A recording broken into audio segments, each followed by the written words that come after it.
নমস্কার বন্ধুরা, হ্যাঁ আমি জিত গার্ডেন থেকে বলছি। এই সময় অ্যাডেনিয়াম গাছের ঘুম ভাঙানোর জন্য এই বিষয়গুলো করেছেন তো? যদি না করে থাকেন তাহলে এক্ষুনি করুন, কারণ জাগানোটা ঠিকভাবে হলে আপনার ফুলে ফুলে ভরিয়ে দিবে।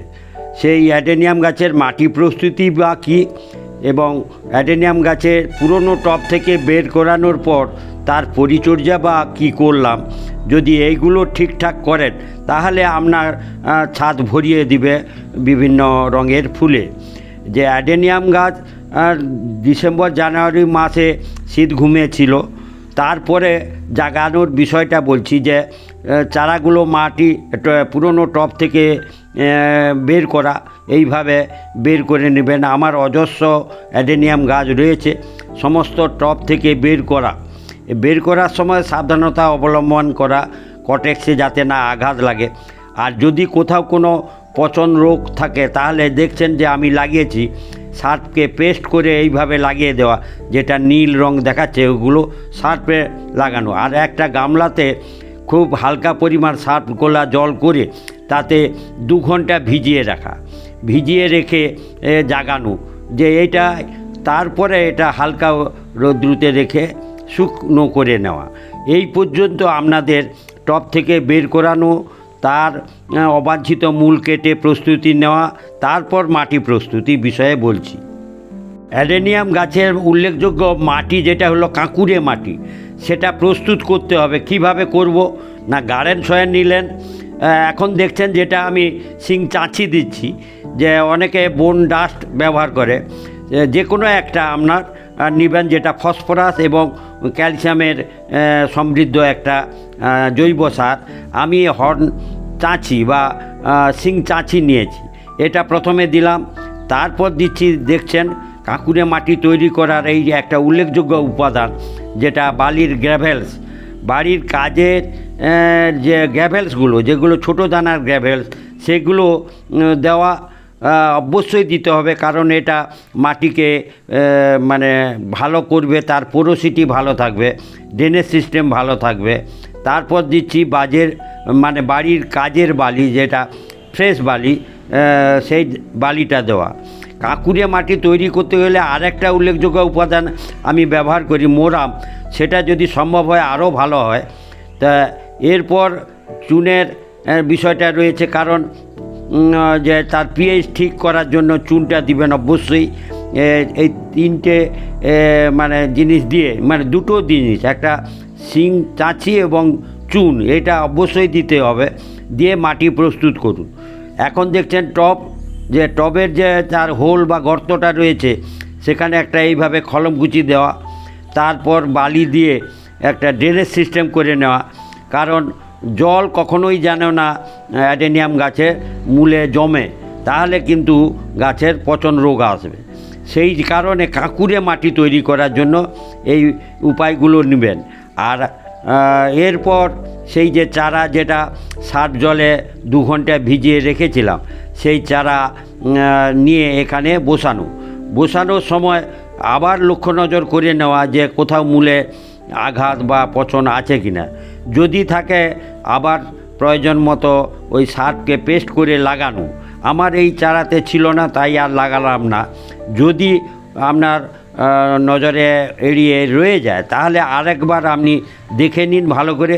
তারপর টবের মাঝ বরাবর এইভাবে রেখে সেটা মাটি দিবেন, এইভাবে সুন্দরভাবে দিয়ে এটাকে রৌদ্রুতে রাখা, এবং সারাক্ষণ রৌদ্রু লাগে এমন একটা জায়গা নির্বাচন করে রাখবেন।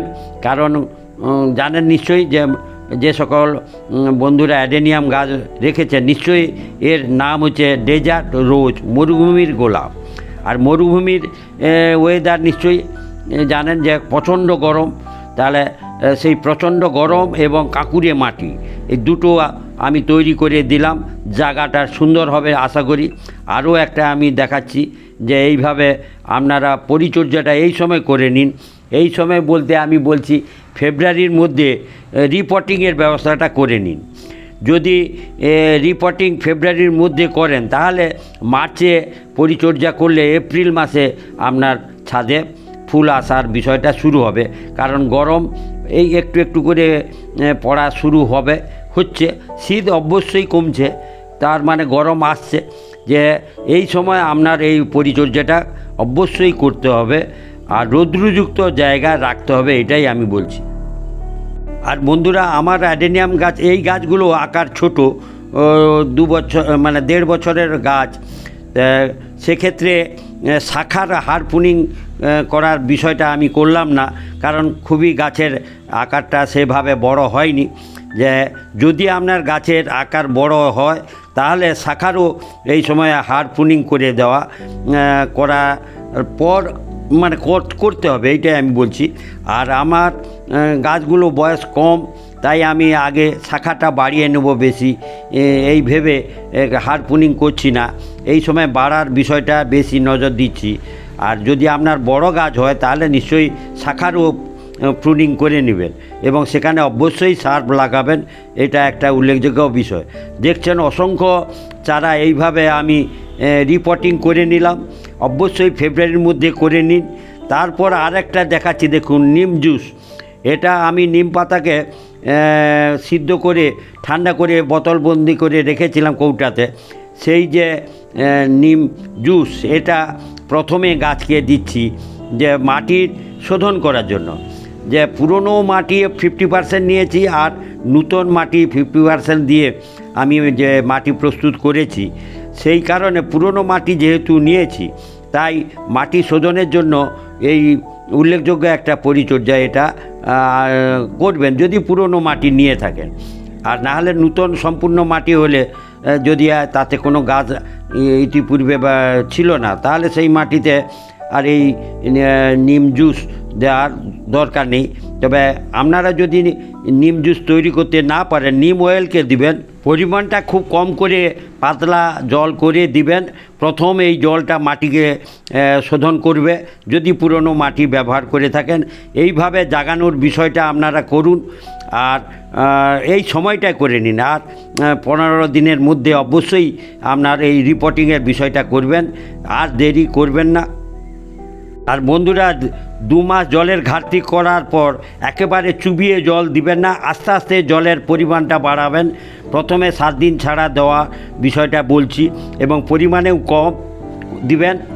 বন্ধুরা, শীত ঘুমে থাকা অ্যাডেনিয়াম গাছকে এইভাবে জাগিয়ে তুলুন। তারপরে পরিচর্যার বিষয়ে পরে ভিডিও আপনাদের সাথে শেয়ার করব, এবং তারপর এপ্রিল মাসে ফুলে ফুলে ছাদ ভরিয়ে তুলুন। এইভাবে আপনারা আমার সাথে থাকুন, আর পরবর্তী ভিডিও পাওয়ার জন্য বন্ধুরা সাবস্ক্রাইব করবেন। ধন্যবাদ বন্ধুরা।